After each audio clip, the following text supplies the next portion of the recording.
Hello everybody and welcome back. It's Jordan here from West Edmonton Coin and Stamp, and today we're going to be looking into Canada's past through paper money. In particular, today we're going to be taking a look at the history of the $1 bill, starting from 1917 and working our way up to 1973. So we're going to start in 1917, and this note is an absolute beauty. You can see the date right up here, March 17th, 1917, and Ottawa on the opposite side. Right below that, we have the Dominion of Canada and a nice picture of Princess Patricia. This note in particular is an E series. It has no seal, and it's signed by Beauville. These notes are very detailed. Note all the detail in the border around the note, and also the lettering is just very unique and very well done. This particular note is in great shape. It's probably an extra fine, somewhere around there. And on the flip side, also very detailed, and it has a picture of the Parliament building. After 1917, we actually move on to 1923. So this note is from 1923. Once again, you can see it stays with the Dominion of Canada. But we actually have a change of picture here. It's no longer Princess Patricia. It is King George V. The letter prefix on this note is E as well. And also it is a black seal. You can see the date right down here, July 2nd, 1923. There's two different signatures on this note. We have Campbell and Clark. And the high detail around the border of the note is still there. Really well done. I really like the size and detail found in these two notes. They're absolutely amazing. And on the back side of the 1923, we have a different image, in which is the Library of Parliament.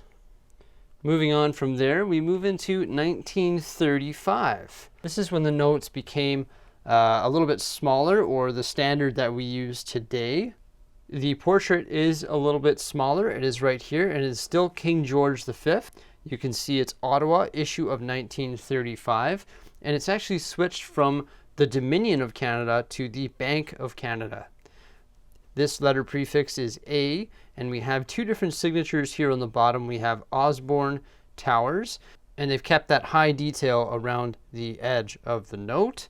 You can see this is almost a little bit off cut, a lot more commonly found with all the older notes. And you can actually see down here inscribed in little print, it says Canadian Banknote Company.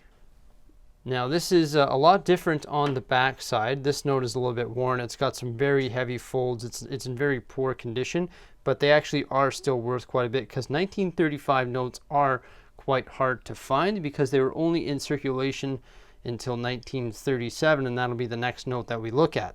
However, it has a different picture on the back as well. Between the Bank of Canada and $1 text, there is a female there with some agricultural tools and also some produce in around her. Next up, from 1935, we move into 1937. Note that there is a change here. We've changed from King George V to King George VI. The letter prefixes now are, there's two letters, so this is E over N. And the signature combination on the bottom is Coin Towers. They've also relocated the text of the Bank of Canada. It used to string along the top here, and now it is right here on the side, Bank of Canada, and also in French. That's actually one thing that I forgot to mention about the 1935 notes. Uniquely enough, in 1935, they did English issues, and they also did French issue. This one in particular is an English issue. The French ones are actually much harder to find than the English issues. But as for the 1937 ones, they only did them in English, but you can see the notes are bilingual. You can see all the notes from 1917 to 1937 still have that really detailed border on the note and that nice cursive numbers found in sort of all corners of the note. I really like the cursive that they used on the old banknotes. Flipping it around to the other side here, we have the same as the 1935 note. So we still have that female there. This one's in a lot better condition with the agricultural tools and then some of the produce in and around her. still so much detail. In this one, you can really see it because it's a really high condition note. This one here is probably AU, almost uncirculated, and it does look really, really nice. Moving out of 1937, next up here we have 1954. 1954 are probably some of the most famous notes, in particular this one here, because this one is what we know as a devil's face. So if you don't know what the devil's face is, well, there's actually two circles in the Queen's hair here, a hook nose and a mouth, and it almost looks like there's a devil in the Queen's hair right here. These were circulated in 1954, and you can see the date right here. It says Ottawa with 1954.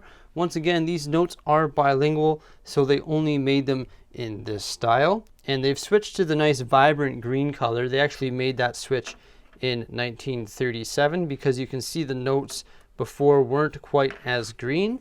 And in 1937, they switched it to a nice green color, and they continued that into 1954. On the backside of the note, they've changed the photo once again. The photo on the back is actually just a western prairie sky. So this is the 1954 devil's face note. Once again, you can see the devil's face in the Queen's hair. And these notes didn't circulate for very long, approximately 2 years, until somebody found and pointed out that devil's face in the Queen's hair. And then they issued another note which is very similar, but this is the 1954 modified note, where they've actually removed that devil's face. This one here has the signatures B.D. Razminski and P over Z, and it has the same picture on the back of the prairie and the sky. But it's interesting how they made the 1954 notes with those devil's face that circulated for a couple of years, and then they issued the modified notes to get those devil's face out of circulation. From 1954, we move on to 1967, which is Canada's 100th birthday, and we can see 1967 here. They actually made a specialty note, which was different from all the rest. You'll note that this one here has no serial number. It actually is a double dated note, 1867 to 1967, so it commemorates the Centennial of Canadian Confederation. It does look very similar to those 1954 notes, as the Queen's portrait or image has not changed. And over here on the left, you can see there is a special sort of insignia for Canada's 100th birthday or centennial. And on the bottom here, we have our two signatures. It is a B.D. Razminski with the date in the middle. Flipping it over and taking a look at the back side, you can see we've got a really nice image there of the old Parliament buildings. If you look really closely, you can actually see some horses and carriages. So these ones here from 1967 with the double date were only issued by the bank for about a year. Soon after, they actually released another 1967 note that had the serial number. So there was ones without the serial number, and then there were ones that came out shortly after with the serial number, and these ones circulated for a longer period of time, although they did make a lot of the ones with no serial number. And the back is the same image of the Parliament buildings, but both of these notes are pretty common, especially the one with no serial number.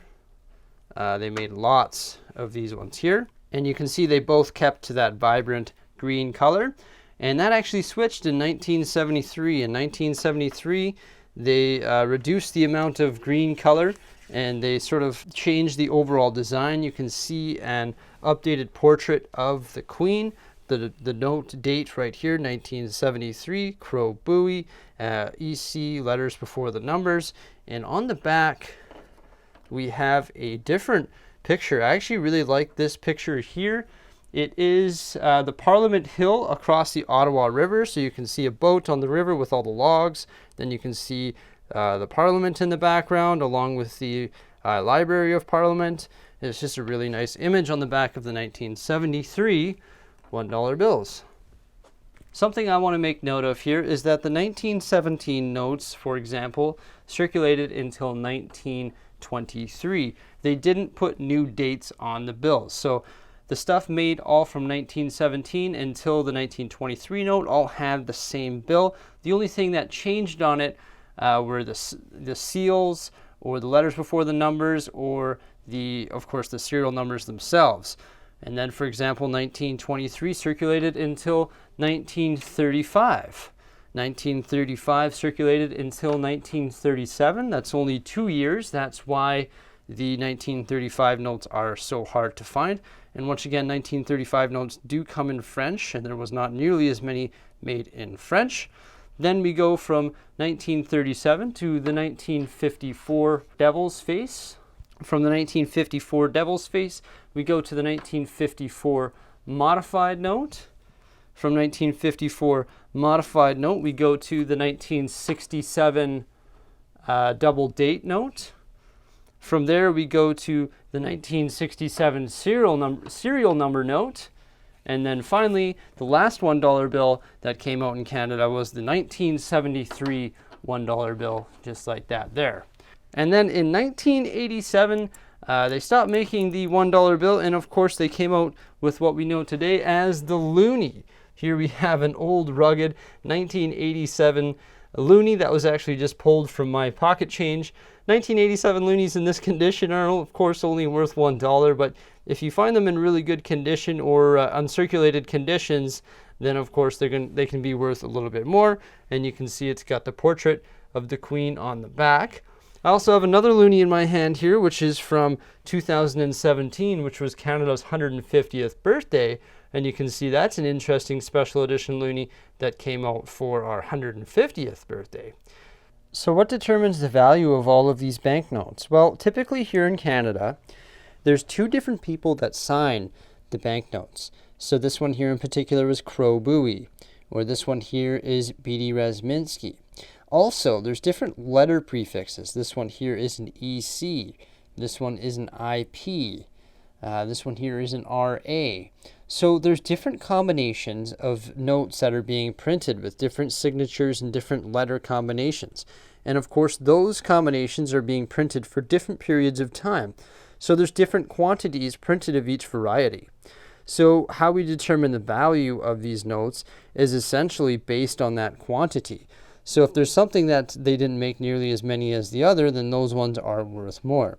So a key thing to always factor in when you're determining the value of paper money is the letters before the numbers, the two signatures, the overall condition, and the year. Those factors come together to determine the price. But where do we derive that price from? Well, there's this large catalog here known as the the Canadian Government Paper Money Catalog, produced by Charlton, and it has every single Canadian note ever made and all the different combinations of those banknotes. And you can see when we find a page here, for example, this is the 1954 $2 bill. This is all the different combinations of that $2 bill. In the left column here, we have our signatures, then we have our letter prefixes, our quantity produced, our conditions along the top, and our table with all of our prices. So that's how we determine the value of these Canadian $1 bills. Just wanted to give you that little tip there as well. If you have any questions, feel free to give us a call here at West Edmonton Coin and Stamp, or check out our website, westedmontoncoinandstamp.com, for one of those paper money catalogs. We're actually just waiting for the new 2021s to come out. But that is the history of the Canadian $1 bill, starting in 1917 with the Princess Patricia note, and working our way up to 1973, where we have, of course, Queen Elizabeth on the notes. So that is the brief history of the Canadian $1 bill.